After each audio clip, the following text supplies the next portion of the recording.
ఒకప్పుడు తెలుగు సినిమా అంటే తెలుగు రాష్ట్రాలకే పరిమితం. భారీ హిట్ అయినా ఆ విజయాన్ని ఆంధ్రప్రదేశ్, తెలంగాణ బాక్సాఫీస్ కలెక్షన్లతోనే కొలిచేవారు. కానీ గత దశాబ్ద కాలంలో పరిస్థితి పూర్తిగా మారిపోయింది.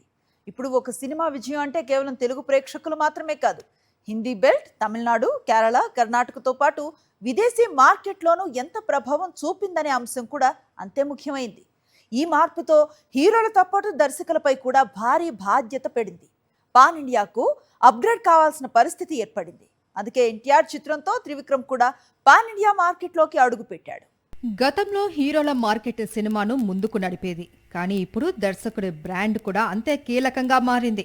Rajamouli cinema, Sukumar cinema, Sandeep Reddy Vanga cinema, Nag Ashwin cinema అనే పేర్లకే ప్రేక్షకుల్లో ప్రత్యేక ఆసక్తి ఏర్పడుతోంది. అందుకే తెలుగు దర్శకుల్లో పాన్ ఇండియా కాంపిటీషన్ మొదలైంది.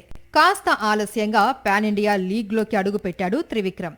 అయితే లేట్గా ఎంట్రీ ఇచ్చినా లేటెస్ట్గా ఉండాలి అనుకొని ఎన్టీఆర్తో మైథాలజీ ప్లాన్ చేశాడు. కెరియర్లో మొదటిసారి పాన్ ఇండియా సినిమా తీస్తూ పూర్తిస్థాయి పౌరాణిక నేపథ్యం ఎంపిక చేసుకోవడం ఒక సాహసమనే చెప్పాలి. ఇప్పటి వరకు త్రివిక్రమ్ అంటే కుటుంబ కథా చిత్రాలు, తెలుగు నేటివిటీకి తగ్గట్లు పాత్రలు, పంచ్ డైలాగ్స్, ప్రాసలు. కానీ ఎన్టీఆర్ చిత్రంతో మాంత్రికుడి రూట్ కూడా మారిపోనుంది. ఇప్పుడు తెలుగు సినిమా బడ్జెట్లు 300 కోట్ల నుంచి 1000 కోట్ల వరకు వెళ్తున్నాయి.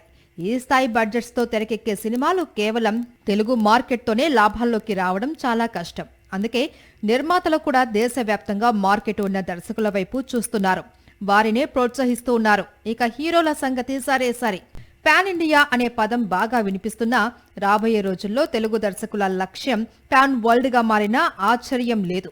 రాజమౌళి ఇప్పటికే ఆ దిశగా అడుగులు వేస్తున్నాడు. నాగ్ అశ్విన్ కూడా విజువల్ వండర్స్ మీదే దృష్టి పెడుతున్నాడు.